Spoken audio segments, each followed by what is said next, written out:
సంవత్సరాల తరబడి ఎన్ని మందులు వాడినా మీ మోకాల నొప్పులు తగ్గట్లేదా? ప్రాణ పెయిన్ క్లినిక్ లో అత్యాధునిక చికిత్స.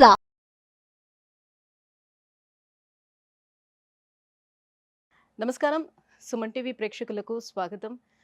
ప్రస్తుతం మనతో పాటు ఉన్నారు శ్రీచక్ర పీఠ వ్యవస్థాపకులు, అలాగే ప్రముఖ జ్యోతిష్య పండితులు, మనందరికీ సుపరిచితులైనటువంటి డాక్టర్ ప్రదీప్ జోషి గారు మనతో పాటు ఉన్నారు. ఈ క్రోధినామ సంవత్సరం 27 నక్షత్రాల వారికి ఏ రకంగా ఉండబోతుంది ఏంటనే విషయాన్ని తెలియజేసేందుకు గురుగారు నమస్కారం. శ్రీమాత్రే నమః. మీ జన్మ నక్షత్రం ఇంపార్టెంట్. ఇప్పుడు నేను చెప్పేది ఏది జన్మ నక్షత్రం, నామ నక్షత్రము కాదు. నామ నక్షత్రం వేరు, జన్మ నక్షత్రం వేరు. నామ నక్షత్రానికి ఏ రాశి ఫలాలు గాని ఏ గోచార ఫలితాలు గాని వర్తించవు. పేరు పేరే, పేరులో కొంచెం బలం ఉండాలి, అంతకుమించి ఏం లేదు. అది న్యూమరాలజీ అనుకోండి. మిగతాదంతా కూడా ఇప్పుడు నేను చెప్పేటువంటి నక్షత్ర ఫలితాలు ఏవవుతున్నాయి నామ నక్షత్రాన్ని బట్టి, నేను చెప్పేటువంటి పరీక్ష ఏవైతే నక్షత్ర ఫలితాలు ఏవైతున్నాయో ఇవి జన్మ నక్షత్రం అయితే తెలుసుకోవాలి. మీ జన్మ నక్షత్రం మీకు తెలియదంటే నా వెబ్సైట్కి విజిట్ అవ్వండి. అక్కడ మీ date of birth, time, place అన్ని కూడా ఎంటర్ చేయండి.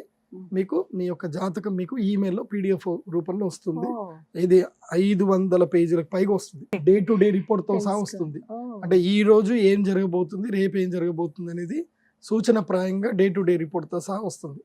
సో అది మీరు స్వీకరించవచ్చు. మీ జన్మ నక్షత్రం అక్కడి నుంచి తెలుసుకోండి. పేర్లను బట్టి ఇప్పుడు శ్రీనివాస్ అని పేరు ఉంటుంది, అందరు తులారాశి అని చెప్పేస్తారు. కాదు.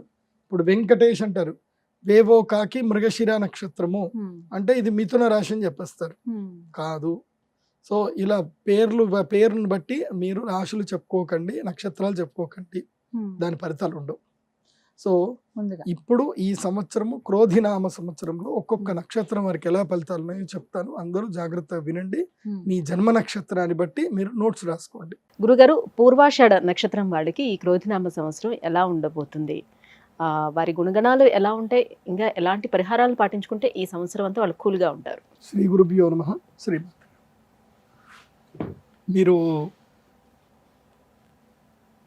మీరు కూల్గా ఉంటారు అని అడిగారు కదా, వీళ్ళ లక్షణమే కూల్గా ఉండడమే వీళ్ళ లక్షణం. మంచి జాతకస్తులు పూర్వాషాఢ నక్షత్ర జాతకులు ఈ సంవత్సరం మాత్రం వీళ్ళకి కష్టాలు ఎక్కువగా ఉంటాయి, కన్నీళ్ళు ఎక్కువగా ఉంటాయి.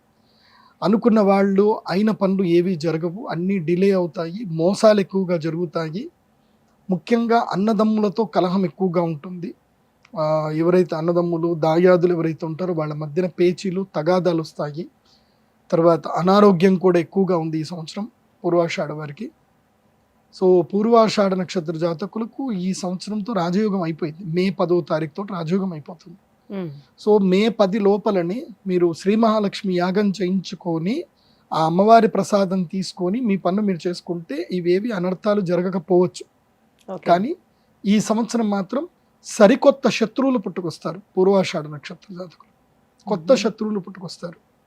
వీళ్ళు వ్యక్తిగతంగా చాలా ఉదార స్వభావము, కరుణ స్వభావము, చాలా దీనంగా ఉంటారు, చాలా గ్రౌండ్ టు ఎర్త్ ఉంటారు, అందరినీ ప్రేమగా పలకరిస్తారు. వీళ్ళకి దాదాపుగా ప్రాబ్లమ్స్ రావు. కాకపోతే వీళ్ళని అందరూ వాడుకోవడం ఎక్కువగా ఉంటుంది. వీళ్ళని అందరూ వాడుకుంటారు. వీళ్ళకి ఎవరైనా ఏదైనా అంటే వీళ్ళకి కొట్లాడడము, కోప్పడడం రాదు. వీళ్ళకి సరే పోన్లే మనం ఏం చేస్తాం అని సంభాలించుకొని పోతారు అంతే. ఎవరైనా జీవితంలో అడ్జస్ట్ అవుతారు, బాగుంటారు, వీళ్ళ వల్ల మనకు సమస్యలు రావు అంటే అది పూర్వాషాఢ నక్షత్రం.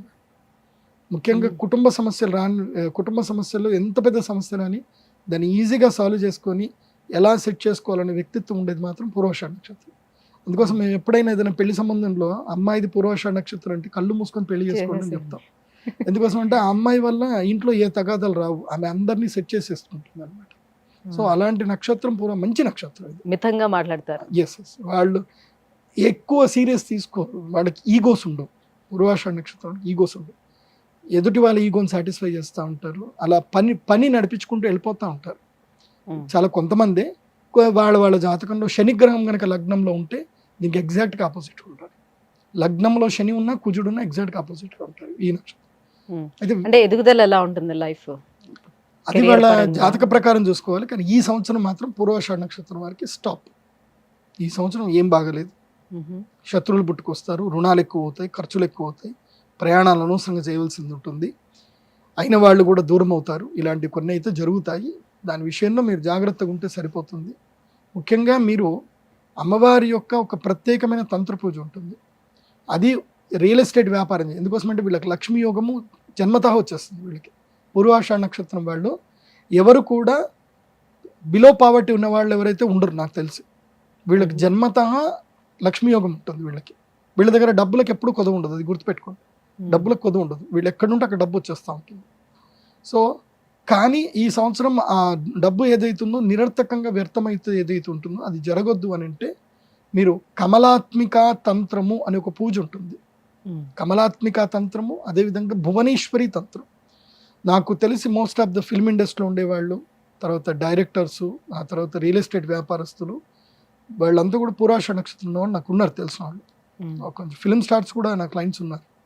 కాకపోతే నేను నా ఫిల్మ్ స్టార్స్ ఎవరు నా క్లయింట్స్ ఉన్నారో నేను ఎక్స్పోజ్ చేయను. ఎందుకోసం అంటే అది చూసి నా దగ్గర రావద్దు, నన్ను చూసి రావాలి. కానీ ఎవరో ఒక ఫిల్మ్ స్టార్ వచ్చి నాతో ఫోటో దిగాడు, నా దగ్గర జాతకం చెప్పించుకున్నట్టు నువ్వు నా దగ్గరకు వస్తే నా వాల్యూ ఏముంటుంది? నేను అట్లా ఒప్పుకోను. నేను మీరు చెప్పింది కరెక్ట్ గా ఉందా, మ్యాచ్ అయిందా లేదా, మనం చెప్పించుకోవచ్చా, జెన్యున్ గా ఉందా లేదా అని అట్లానంటే మీకు మీరుగా తెలుసుకోండి. వేరే ఎవరో చూపించుకున్నారు చేసుకున్నారంటే మీరు వస్తారు అంటే అది రాంగ్. అది ఎందుకోసం ఇంకోటి ఏంటంటే వాళ్ళ ప్రైవసీ నేను కాపాడాలి. ఎందుకోసం అంటే వాళ్ళు నా దగ్గరికి వచ్చినప్పుడు ఎవరైనా గుర్తుపెట్టుకోండి, తమ జీవితంలో జ్యోతిష్యుడి దగ్గరికి, అడ్వకేట్ దగ్గరికి, చార్టర్డ్ అకౌంట్ దగ్గరికి, డాక్టర్ దగ్గరికి వెళ్ళి వాళ్ళు పూర్తిగా ఎక్స్పోజ్ అవ్వాల్సిందే.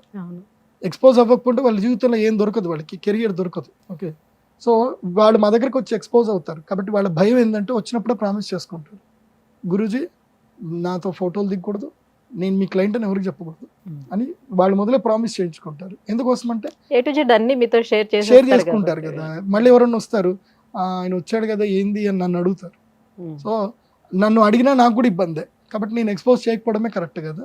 అది కాబట్టి పూర్వాషాఢ నక్షత్ర జాతకులు ఈ సంవత్సరము తప్పకుండా శమీ వృక్షములు అని ఉంటాయి. శమీ వృక్షం అంటే జమ్మి చెట్టు, ఒక 11 జమ్మి చెట్లు, ఒక 50 రావి చెట్లని, 50 కానీ 100 కానీ రావి చెట్లని కానీ ఎక్కడైనా అడవిలో వెళ్ళి ఈ జూలైలో ఆగస్టులో పెట్టండి. ఇప్పుడు ఎట్లా హరితహారం అని చెప్పి ఇక్కడ తెలంగాణలో కేసీఆర్ గారు చేసేవాళ్ళు, మళ్ళీ ఇప్పుడు ఈ సంవత్సరం వీరు కూడా చేస్తారనుకుంటాను. కాబట్టి హరితహారంలో మీరు కూడా జాయిన్ అవ్వండి.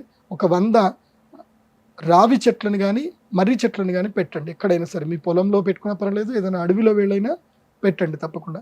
ఆ పెట్టినప్పుడు ఏం చేయండి అంటే అక్కడ పెద్దగా గుంత తీసి వాటర్, వర్షం పడ్డ నీళ్ళు అక్కడ సేవ్ అయ్యేటట్టుగా ఏదైనా ప్లాన్ చేయండి, బాగుంటుంది. ఇంకా ఏమైనా దైవారాధనలు ఏమైనా చేసుకోవాల్సిన అవసరం ఉంటుంది? దైవారాధన చెప్పాను కదా, కమలాత్మిక తంత్రము అమ్మవారికి సంబంధించిన ఒక అద్భుతమైన శక్తి దశమా విద్యలో. ఆ కమలాత్మిక దేవికి ఇప్ప పువ్వులతో హోమం చేయాలి.